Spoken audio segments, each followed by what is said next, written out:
주의 크신 복을 세어보아라. 부족함이 없는 복을 받은 것을 확인할 수가 있습니다. 어느 사이에 반년이 지났습니다. 7월 벌써 2일 첫 주가 되었는데 오늘이 원래 맥주 감사 주일로 항상 지켰습니다. 그런데 광고도 못 드리고 또 있고 이렇게 반년이 지나갔는가 생각하면서 다음 주에 맥주 감사 주일로 이렇게 우리가 정말 세월이 유수와 같다고 그랬는데 점점 느껴지는 것 같아요. 이제 시작한 지가 정말 엊그제인데 반년이 지났다는 것. 시작이 반이라 했으니까 반을 또 지났고 다 지나간 거죠. 이렇게 생각하면서 우리에게 주신 그 은혜가 얼마나 큰 것인지 오늘 제목을 보겠습니다. 자, 다 같이 시작. 부족함이 없는 믿음. 부족함이 없는 믿음이라는 제목으로 여호와는 나의 목자시기 때문에 내게는 부족함이 없다는 말씀을 드리겠습니다. 세상의 모든 것들은 우리에게 꼭 필요하면서도 그 필요한 것이 항상 부족해요. 그래서 채우려고 살아가는 것이 또 하나의 삶의 모습이라고 할 수가 있겠습니다. 채우기 위하여 그래서 열심히 일하게 됩니다. 마찬가지로 우리가 신앙생활에 있어서 정말 부족함을 알고 그것을 채우기 위하여 살아간다면 어떻게 될 것인가? 그것은 풍족히 될 것입니다. 세상에서도 열심히 사는 사람들은 다 잘 살아요. 바르게 살고 모든 직장이나 사업이나 하는 일을 바르게 하면은 그 나름대로의 삶에 만족이 있습니다. 신앙을 떠난 철학가들도 세상 사람들도 그것을 말하고 있습니다. 이제 오늘 예수님을 믿는 사람들은 이렇게 이 세상 사람과 좀 달라야 되겠지만 좀 비난하는 것 같기도 한데 예수님을 믿는 사람들이 이 세상 사람만 못한 게 많아요. 모든 욕심도 많고 그래서 우스운 소리로 시장에서 콩나물 깎는 사람은 누구밖에 없대. 좀 더 달라고, 좀 더 집어달라고. 그러니까 콩나물 장사하지 마. 아유 사모님 믿져요. 교회 사모님이 교인들도 모르고 교인이 많아서 그런가 보죠. 예수님을 믿는 사람들이 정말 부족함이 없이 삶에도 불구하고 항상 없다고 생각을 하고 채우려고 하는 그 마음. 예를 들어서 99마리의 양이 있는데 99마리의 양을 가진 사람은 대단히 많은 거죠. 그런데 그의 생각 속에는 많다는 생각이 안 들고 어떻게 하면 한 마리를 더 채워서 100마리가 될까? 그래서 그런 예를 들었잖아요. 저 한 마리 가지고 기르는 과부네 집이 있는데 저 집이 뭐 한 마리 있어도 되고 없어도 되고 그렇게 우습게 생각하면서 저거 뺏어오면 나 100마리 되는데 하는 욕심으로 사는 것이 글쎄 교인이라고 얘기하면 너무했고 우리 믿는 사람들이 그렇게 되는 것을 많이 봤어요. 여러분만 빼고 하는 얘기입니다. 그러니까 이것은 딴 데 가서 할 설교지 여기서 할 설교는 아닌 것 같아요. 자, 오늘 말씀의 제목은 부족함이 없는 믿음 또는 삶 그런 것입니다. 그런데 중요한 것은 오늘 시편 23편에서 말씀하는 내용이 그렇습니다. 하나님과 나 사이의 관계가 올바르게 맺어지면은 부족함이 없습니다. 우리는 사도신경을 암송도 하고 예배 시간마다 고백을 하는데 요즘 들어 더욱 사도신경이 그렇게 은혜가 돼요. 어떤 목사님이 사도신경에서 은혜 받는 사람 있느냐, 즉 사도신경은 암만 해도 은혜가 안 된다는 그런 얘기입니다. 틀린 얘기는 아니죠. 그런데 왜 그런지 요즘 사도신경만 하면은 그렇게 끝까지 못하고 처음 시작함으로써 그냥 감동, 감격 그 속에 빠져서 끝까지 하지 못하는 그런 경우를 여러 번 경험했습니다. 즉 하나님과의 바른 관계, 세상을 창조하신 하나님만 생각해 보아도 하나님이 나에게 주신 은혜와 그 구원의 복이 얼마나 큰 것인가. 그래서 요즘에는 구원의 주 예수라고 하는 제목의 찬송을 좀 많이 부르는 편이었습니다. 또는 나보고 찬송하라고 입술을 열어주셨는데 내가 얼마나 찬송을 많이 했는가, 찬송의 부족을 느끼면서 살아가고 있는 가운데 부족함이 있는 것이, 아는 것이, 그렇기 때문에 사모하게 되고, 물론 99마리를 100마리를 채우려고 하는 그런 마음처럼 예수님을 믿는 사람들이 은혜가 갈급하고 내게 주신 은혜도 크지만 더 은혜를 받아야 되겠다고 하나님과의 바른 관계를 맺고 살면은 오늘 다윗이 고백한 이 고백이 부족함이 없다고 여러분 입에서도 나올 줄로 믿습니다. 오늘 6절까지인데 세 가지로 나누어 생각해 보면은, 첫째는 양식의 부족함이 없다 그랬습니다. 두 번째로다가는 하나님의, 즉 목자장 되신 예수님의 그 인도하심에 부족함이 없다 그랬습니다. 또 나를 보호하여 주심에 부족함이 없다고 그렇게 말하고 있습니다. 이제 우리는 다윗의 고백이 시편 23편에서 우리를 행복하게 해주고, 이 말씀을 읽으면 또 가정의 신방 가서도 이 말씀은 참으로 은혜가 그냥 읽는 그 구구절절이 차고 넘치게 됩니다. 그래서 이 은혜로운 말씀을 읽기를 좋아하고 곡을 붙여 노래 부르기를 우리는 즐거워하고 있습니다. 시편 23편 같은 신앙의 고백이 여러분들 심령 속에 차고 넘치시기를 축복합니다. 자, 그래서 그렇게 되기 위해서 어떻게 해야 되느냐? 물론 세 가지 대지를 이미 다 말씀드렸습니다. 그러면서 이제 계속 서론과 본론으로 이어갈 때에 하나님과의 바른 관계만 맺어지면 그렇게 된다는 것이죠. 물론 사도신경에서도 하나님과의 관계가 있지만은 바울의 고백을 우리가 인용한다면은, 바울은 근심하는 자 같으나 항상 기뻐하고 가난한 자 같으나 많은 사람을 부요하게 하는 것, 아무것도 없는 것 같지만은 모든 것을 가진 자라 그랬습니다.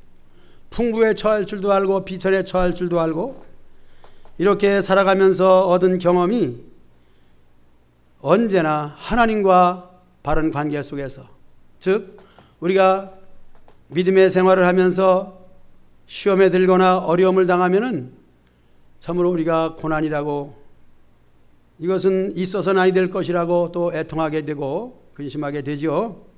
그런데 그것조차 하나님의 은혜라는 것을 깨달아질 때 비로소 우리는 부족함이 없다는 고백을 하게 됩니다. 말씀드린 것처럼 더 많은 물질, 재물 99마리를 100마리 채우기 위해서 살아간다면 그 사람은 언제나 그 다음에 뭐가 될 거예요? 200마리, 300마리 끝까지 만족을 느끼지 못할 것입니다. 그러나 언제나 하나님과의 관계 속에서 정말 내게 주신 것이 얼마나 큰 것인지, 나를 자녀 삼아 주시고 영혼을 구원시켜 주시고 천국에 내 자리까지 마련해 놓으시고 오늘 이 세상을 믿음으로 살게 해주신 것을 생각할 때에 부족함이 없는 믿음의 고백이 나올 줄로 믿습니다. 이래서 근심하는 자 같으나 항상 기뻐한다. 근심 안 할 수가 없습니다. 우리에게 근심을 버린다면 어떤 면에선 살만한 맛이 없다 그렇게 할 수 있습니다. 그냥 맛있는 것만 먹으면 맛있겠지요. 그런 맛이 없는 것이 있기 때문에 맛이 있는 것과 구별이 되는 거예요. 우리가 아플 때 건강을 생각하게 되고 건강 주신 것을 감사하게 되는 것입니다. 그래서 근심하는 자 같으나 근심으로 인해서 오히려 주님의 위로를 받게 되고 하나님이 지금까지 지켜주심에 대해서 감사하게 되니 항상 기뻐하는 바울의 고백이 오늘 저와 여러분들 가운데서도 근심할 때에 걱정이 있을 때에 여기서 기쁨이 나오시기를 축복합니다. 가난한 자 같으나 많은 사람을 부여한다 했습니다. 우리는 다른 사람만 못할 수가 있습니다. 가난이라고 하는 것에 대한 정의는 아무래도 먹을 것도 없고 쓸 돈도 없고 이제 부족을 말하는 것인데, 그러나 오히려 많은 사람을 부여하게 해준다, 이 말은 역설적인 말이 될 수도 있으나 정말 남에게 부요를 끼치고 더 나가서 남을 도울 수 있는 사람은, 많이 있는 사람은 오히려 더 못한다는 거죠. 그러나 콩 한 톨도 나눠 먹는다는 그런 마음을 가지고 산다면 우리가 가지고 있는 것을 가지고 서로 나눠 먹을 때, 즉 많은 사람을 부여하게 해줄 수 있는 자격이 되는 것이고, 그렇게 할 때에 기쁨이 된다는 것입니다. 우리가 아무것도 없다고 말하지만은 모든 것을 가진 자라는 이 바울의 고백은, 이 없다고 하는 것 자체가 우리에게는 욕심에 지나칠 수가 있는 것입니다. 욕심을 지나쳐서 없다 그러는 것이죠. 이제 모든 것을 가진 자라고 하는 것은 세상의 물질을 다 주관하시고 더 나아가서 세상 것을 창조하신 하나님과의 바른 관계 속에서는 우리 자신이 필요할 때마다 하나님께서는 그 필요를 꼭 채워주시는 줄로 믿습니다. 하나님은 그렇게 하시더라고요. 정말 필요해서 구하면은 어떻게든지 그것을 주시는 하나님이시기 때문에 우리에게 아무것도 없다는 말은 할 필요가 없는 것입니다. 하나님 앞에서도 마찬가지예요. 그러나 우리가 필요하면은 어떻게 됩니까? 구해야 됩니다. 하나님께 구하고 또 찾아야 됩니다. 그렇기 때문에 모든 것을 가지고 계신 하나님의 부요함 속에 내가 바른 관계를 갖고 있다면은 하나님은 그때마다 필요를 채워주시는 하나님이심을 경험하게 되는 것입니다. 이제 바울의 고백을 좀 설명을 했고, 우리 시편 23편에서의 주시는 은혜는 이제 오늘 설교 후에 찬송하겠습니다마는 낮엔 해처럼 밤엔 달처럼 그렇게는 살 수 없을까. 시편 23편에서는 참으로 풍족한 양식과 나의 갈 길을 인도하심과 또는 나를 보호해 주심에 넉넉하지만은 그 넉넉한 충족을 어디서부터 찾을 수 있느냐? 역시 22편에 이어지는 23편이기 때문에 꼭 이어지라고 하는 것은 아닙니다만은 다윗은 23편을 쓰기까지에 22편이 있었다는 것입니다. 22편은 구구절절이 뭐냐? 한마디로 고난입니다. 특히 그의 고난은 22편을 찾아놓고 우리가 좀 상고하면서 지나가겠습니다. 자, 이 시편 22편. 내 하나님이여, 내 하나님이여, 어찌 나를 버리셨나이까. 23편을 생각하면 어찌 이런 말이 나올 수 있겠는가. 그러나 22편이 있기 때문에 23편이 있다는 사실 생각하면서 오늘 여러분들 삶 속에서 하나님이 버린 것처럼, 하나님이 멀리 계시면서 돕지 않는 것처럼 느껴지고 내 신음소리가 있어도 듣지 아니하시는 이와 같은 경험이 있어야 됩니다. 즉 가난해 봐야 가난한 사람은 아는 것처럼 내가 없는 것 같지만은 모든 것을 가진 자가 되는 것 자체가 그렇다는 것입니다. 23편의 노래가 나오기 위해서는 분명히 하나님 앞에 이렇게 간절히 기도할 수 있는, 기도해본 경험이 있는 사람이 되어야 된다는 것입니다. 그런데 이 말씀을 계속 읽어보면은 다른 얘기가 아니고 22편을 다 설교하기는 어렵고 그것을 한마디로 말씀드리면은 예수님의 고난이더라고요.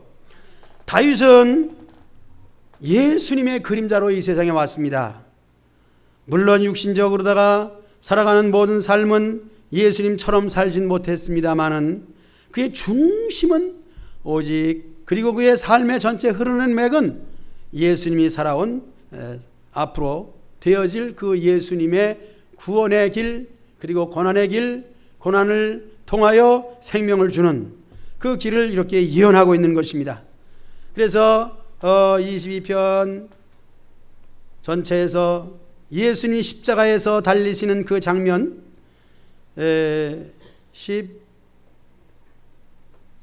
14절 15절 16절 바로 예수님이 그렇게 목말라 하면서 십자가에서 고통을 당하는 그 모습이고, 더 나아가서 18절에 내 겉옷을 나누며 속옷을 제비 뽑나이다. 모든 것을 뺏어갈 뿐만 아니라 여기서 사람에게 기본적으로 가지고 있어야 될 이 옷까지도 다 뺏어가 버리고, 또 제비 뽑는 예수님의 십자가 상에서 있었던 이 사건들을 다윗은 시로서 이렇게 기록했을 때 그의 삶의 경험은 그냥 만들어낸 것이 아닙니다. 우리 신앙생활은 그래요. 듣기도 잘 들어야 되지만은 내 자신이 경험을 해야 돼요. 체험을 해야 돼요. 그래서 더 나아가서 신앙생활은 체험을 해야 나의 고백이 나와지는데, 이 체험은 신앙 때문에, 교회 때문에, 하나님 때문에 내가 어려움을 당해야 되는 거예요. 사람은 내가 스스로 다치거나 실수로서 손해를 보았다면 나를 원망하기 이외에 다른 사람은 원망하지 않잖아요. 그런데 무슨 일이 있을 때 누구 때문이라 하는 것을 찾게 되죠. 이 국가적인 큰 사건도 그렇습니다. 누구 때문에. 그래서 정치, 거기에 속해 있는 공무원들 재난을 당해도 꼭 누구 때문이라고 하는 이와 같은 것을 끄집어내게 되죠. 그걸 핑계라고도 말할 수 있습니다. 그런데 누구 때문이라고 하는 것은 참으로 나를 위로해 주는 또 하나의 도피가 될 수가 있습니다. 누구 때문에 그랬기 때문에 내 책임은 아니야. 그러면 너는 책임지고 그것을 물어내 하는 것은 참 편안한 것입니다.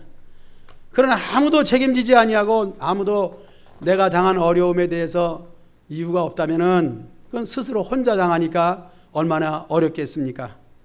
여러분, 될 수 있으면은 어려움을 당하면은 누구 때문이라는 것을 찾아내면 위로가 될 줄로 믿습니다. 그러면 아멘 하기가 좀 어렵죠? 그래서 가족도 그렇고 아주 가까운 사이가 가족이라면은 아이들도 그래요. 뭐 물을 떠오라 그래서 떠가다가 지가 걸려 넘어져 엎질러 놓고 누구 때문이에요? 엄마 때문이야. 왜? 물 떠오라 그랬으니까.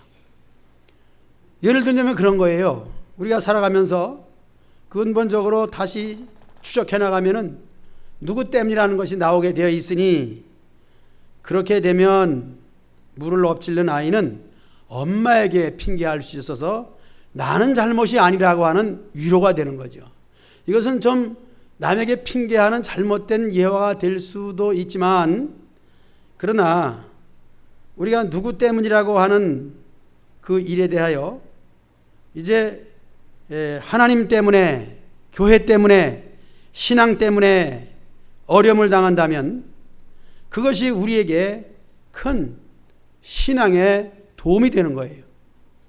좀 예화도 그렇고 사실적인 내용도 그렇고 접목시키기가 제가 말하면서도 좀 어렵습니다만은 성경에는 그런 게 여러 가지 나옵니다. 도저히 이해할 수 없는 그런 예화도 있습니다. 그러나 영적 진리에 대하여 제가 말씀드린 것을 좀 이해하시고, 그렇다고 해서 세상 살아가면서 무조건 남에게 핑계하고 너 때문이야, 너 때문이야, 나는 아니야, 그렇게 해서는 안 됩니다. 안 되고, 신앙 안에서는 우리가 하나님 때문에, 예수님을 믿기 때문에 내 교회에 나가기 위해서 봉사하고 충성하기 위해서 당하는 손해가 있다면 여러분 그 자체가 은혜인 줄 믿습니다. 이렇게 말씀드리는 시작은 그래요. 내가 경험해야 된다는 거예요. 즉 경험이라는 것은 내가 좀 열심을 내보고 내가 무엇인가 하나님을 위해서 또 믿음을 갖기 위해서 뭔가 해보고 난 다음에 얘기해야 돼요. 그러지 아니하고 경험을 얻지 못할 그런 사람들은 또 사모함이 없기 때문에 그런 생각조차 안 하겠죠. 그래도 무엇인가 믿으려고 애쓰고 은혜가 무엇인가 받으려고 애쓰고 그런 사람들은 기도하게 되고 찾게 되고 구하게 되더라고요. 그렇게 하면서 스스로 이제 경험이 되는 거죠.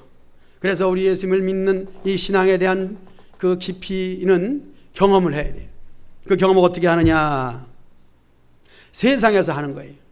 이 세상은 또 하나의 우리 믿음의 사람으로서는 성경 공부, 신앙 공부는 신학교에서 하는데 이 세상은 아주 크고 넓은 신학교입니다.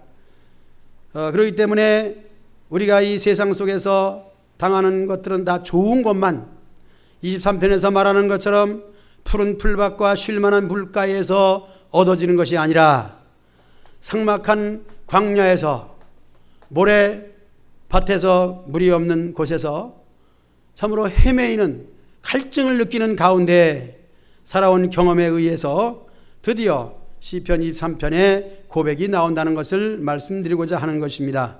그래서 이스라엘 백성들이 과거 애굽에서부터 탈출해 나와가지고 가나안 땅을 들어가는 것은 그 천국 가는 인생의 노정과 같아요.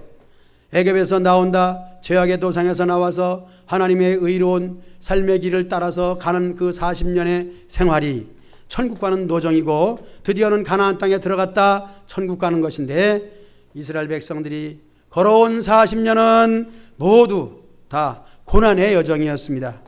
물론 우리가 만나를 주었다, 고기를 먹여 주었다, 반석에서 물이 나오게 해주었다 하는 것도 그 이전에 먹을 것이 없어, 마실 것이 없어, 고기도 먹고 싶은데 고기도 없어 라고 부족하고 어떻게 하면 이렇게 우리를 죽을 대로 내몰았는가, 살 수 없는 자리에서 하나님께서 기적적으로 그들에게 공급해 주신 것으로 말미암아 하나님의 은혜를 깨닫게 되었다는 것입니다.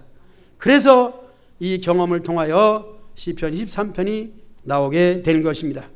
우리의 인생의 삶도 고생은, 젊어 고생은 사서도 한다, 그런 얘기합니다. 고생을 하나도 안 해보고 좋은 학교 부모님이 돈 대줘가지고 돈이 없으면은 학교를 못 가는데 돈이 많은 부모를 가진 사람은 가고 싶은데 다 가요. 지금이야 좀 그래도 달라졌습니다만은 돈만 있으면은 이화여대 들어가는 거는 식은 죽 먹기야. 학교 안 가도 뭐 그냥 다 출석부에 해주고 성적도 나오는데 뭐 돈만 있으면 되는 거예요. 그런데 중요한 것은 성적이 나오는 게 중요한 것이 아니라 인격의 성적이 없다는 것이죠. 신앙의 성적도 마찬가지입니다. 우리가 직접 당해보고 고난 속에 들어가 봐야 하나님의 은혜를 생각하게 되는 거예요. 그냥 가만히 있어도 부어준다면 소중함을 알 수가 없습니다. 그래서 우리 신앙생활에서 좀 고난을 통해서 성숙한 신앙 되기를 주의 이름으로 축복합니다. 고난당하는 것은 축복이라고 할 수 없으나 고난의 뒤편에 숨어있는 하나님의 복을 우린 바라볼 줄 알아야 됩니다. 이 노래를 우리가 오후 시간에 오늘 특송 누구 순서 들었나요? 에스터예요? 에스터는 이걸 부르라고 준비 안 했지? 고난의 저편에 있는 주님이 주신 은혜, 주님이 주신 복을 바라볼 수 있는. 그래서 시편 23편은 22편의 고난이 있어서, 그리고 20편의 고난은 다윗의 개인적인 고난 속에서 장차 구원해 주러 오실 예수님의 고난을 여기서 예언하고 있단 말이에요. 그러면 우리에게 당하는 고난을 통해서 우리 자신들은 나 자신과 내게 속하 있는 자여손들, 나와 가까운 사람들에게 보여줄 수 있는 시금석이 되는 거예요. 본이 되는 거예요. 인간적으로 보아도 그 사람은 이제 신앙생활은 못할 거야, 저런 고난 속에서 어떻게 교회를 더 나갈 수 있을까 그렇지만은 그런 가운데 오히려 교회를 더 잘 나오고 어려움과 시련 속에서 믿음이 온전히 성장하고 드러내준다는 것을 우리 인생 속에서 경험할 수가 있습니다. 이것은 여러분들이 여러분 나름대로 경험을 했고 그것 때문에 그래도 이 자리에 있는 거 아니겠습니까? 여러분들이 날마다 잘만 되고 모든 것이 형통하고 그냥 그 고난이 없다면 기도도 안 하고 교회 나오다가 마는 거예요. 그런데 믿음의 생활을 가장 잘했던 시절은 국가적으로 본다면은 일제시대와 공산당 시대의 신앙생활을 그렇게 순교적 신앙으로 해왔던 것을 우린 들었습니다. 우리 자신도 마찬가지예요. 정말 고난을 당할 때, 어려움을 당할 때, 교회도 마음대로 못 가서 몰래 숨어서 갈 때, 그때가 은혜가 되는 것이지. 이제는 교회 가라. 왜 넌 교회 예배 안 드리고 어디 가느냐? 오늘 꼭 하루만이라도 교회 가봐. 이렇게 한다면 그의 신앙은 오히려 잘하지 않을 거예요. 감사한 것은 우리에게 고난이 있음을 통하여 하나님의 성숙한 사람이 된 것 감사하시기 바랍니다. 이제 시편 23편을 설교하면서 22편의 내용을 얘기하는 이유는 이렇게 고난이 밑바탕에 있을 때 예수님도 죽음의 경험을 통하여 부활의 하나님의 능력을 경험했다는 사실과 함께 우리가 이 세상에 살아가면서 정말 눈물 겪고 힘겹고 도저히 감당할 수 없는 가운데 하나님께서 감당할 힘을 주시고 능히 하나님의 그 사랑과 보호를 입술로 고백하게 되는 거죠. 그래서 이제 찬송하라 하시며 내 입술을 열어주시니 마지막 절에 보면은 감사라 하시며 나의 삶을 채워주신 줄 알았습니다. 채워준다는 것은 부족했기 때문이에요. 없기 때문이에요. 필요했기 때문이에요. 그때 채워주셔야 감사하다 나오는 것이지 나에게 모든 것이 다 있는데 하나님께서 계속해서 부어주면은 그것은 하나님에 대해서 감사를 모르는 거죠. 여러분 다음 주는 맥주감사주일입니다. 정말 우리가 반년 동안 벌써 순간에 지나가 버렸습니다. 무사히 지나가 버렸습니다. 이제는 돌아오지 못할 6개월입니다. 그런데 감사한 것은 돌아오지 못할 6개월 동안에 내가 6개월을 이렇게 건강하게 오늘처럼 이렇게 존재하고 있다는 사실을 생각할 때에 6개월 동안에 얼마나 감사한 것인가. 물론 여기서 만사 형통하고 잘 되었던 것 감사할 수 있습니다. 그러나 정말 어렵고 힘들어서 내가 했던 계획과 모든 사업이 실패가 되고 가정과 여러 가지 건강도 나에게 좋은 일이 없고 힘들고 어렵지만 오늘 나의 존재 자체 이것으로서 진정 감사할 수 있는 감사의 사람 되기를 주의 이름으로 축복합니다.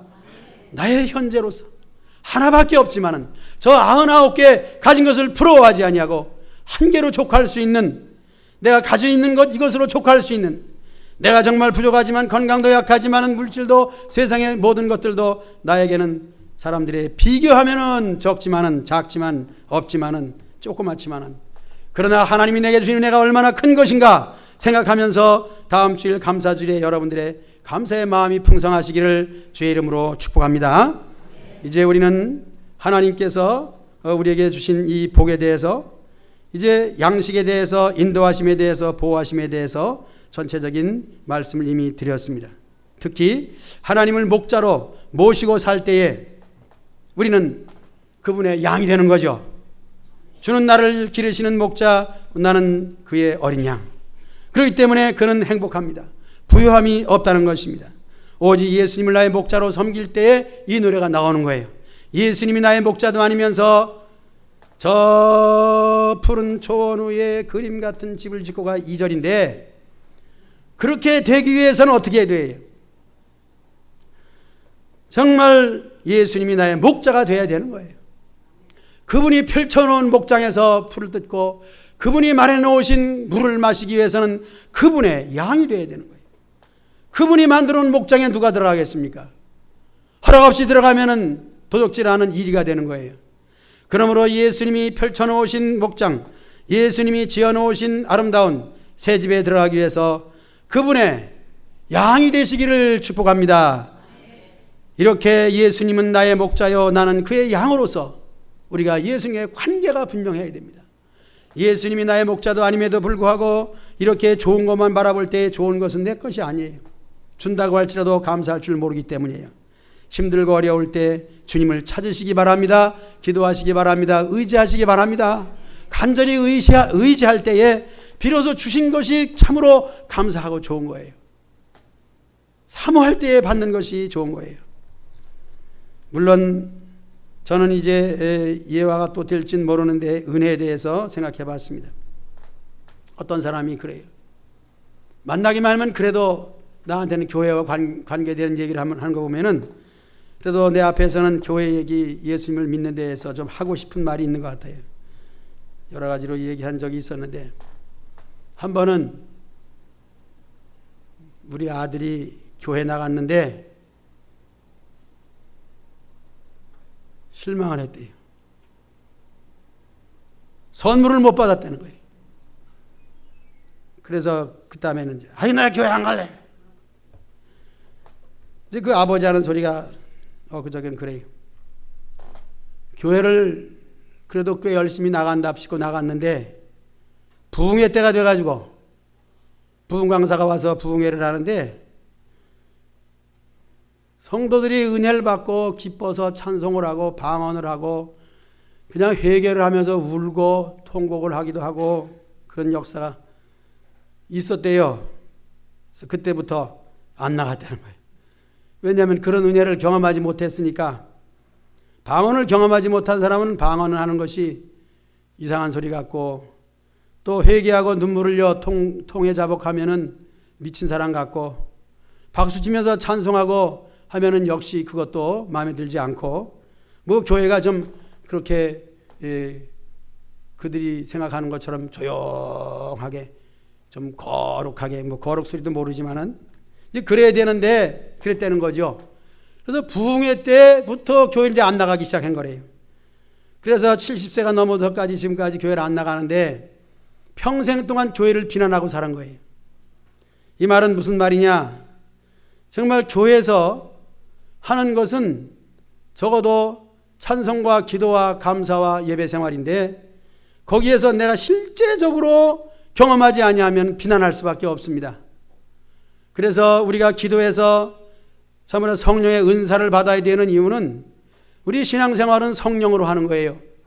하나님의 성령을 받지 아니하면 그 다음에 비난하는 거예요. 왜? 초대교회도 오순절 마가다락방에 성령 충만 받은 사람들이 방언을 하니까 저 사람 술 취했나 봐. 술 취했다고 비난했습니다. 그러므로 예수님을 잘 믿는 사람을 미친 사람이라고 보지 마시고 나도 저 사람처럼 경험해 봐야 되겠다. 나도 방언도 받아야겠고 나도 한번 통에 눈물도 흘려봐야겠고 주여 내게도 이런 은혜를 주옵소서. 여러분 기도하시고 경험하시기를 축복합니다. 경험하지 않냐고 체험하지 않냐면은 다 그것이 이상하게 여겨지고 그것 때문에 교회를 못 나가게 되고 끝내는 비난하는 사람이 될 수밖에 없습니다.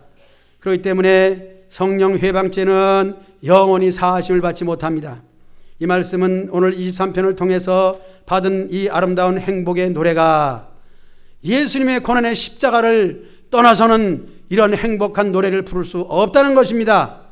이제 우리가 전도할 때에 예수님을 믿는 사람들에 대한 얘기를 할 때에 참으로 교회 가면 좋아. 교회 가면은 이렇게 좋은 거야, 좋은 거야, 좋은 거야. 그리고 설교도 참으로 사람이 들을 만한 거야, 들을 만한 거야.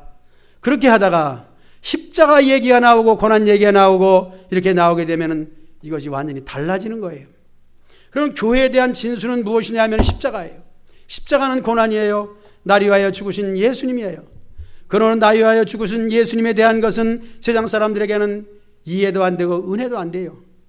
그것은 뭐가 은혜가 되느냐 하는 것은 이치에 맞는 얘기, 착하고 바르게 살고 효도하고 뭐 그런 얘기하면은 그렇지 교회 가니까 효도하래지 그래 교회가 좋은 것만 가르쳐 거기에는 이해가 되지만은 십자가 얘기하면은 인생의 관계 속에서 이어지지를 않아요.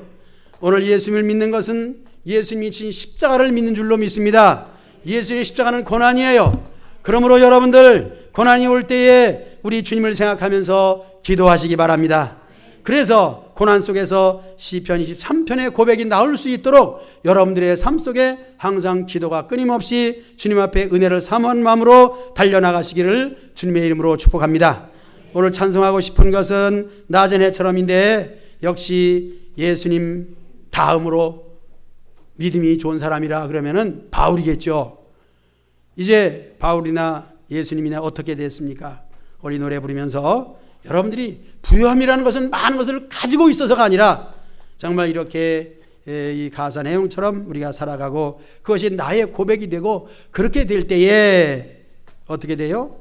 가난한 자 같으나 어떤 사람이에요? 부유한 자예요. 다른 사람에게 줄 수 있는 사람이에요. 우리가 가장 행복한 것을 세상적으로 느끼자면은 남을 도와줄 때 행복하잖아요. 저 사람이 꼭 필요할 때 내가 저 사람을 도와준다. 그러면은 거기서 기쁨이 나에게 배가 되는 거예요. 이제 우리에게 이 노래를 통해서 정말 말씀이 다시 정리가 되고 23편 가지고서는 이 노래 부르기 어렵잖아요. 그러나 이 노래를 부르면 그 다음에 23편이 나오는 거예요. 이렇게 생각하시고 이제 설교는 이것으로 끝내지만은 우리 낮은 해처럼 노래를 통해서 여러분 더욱 은혜 되시기를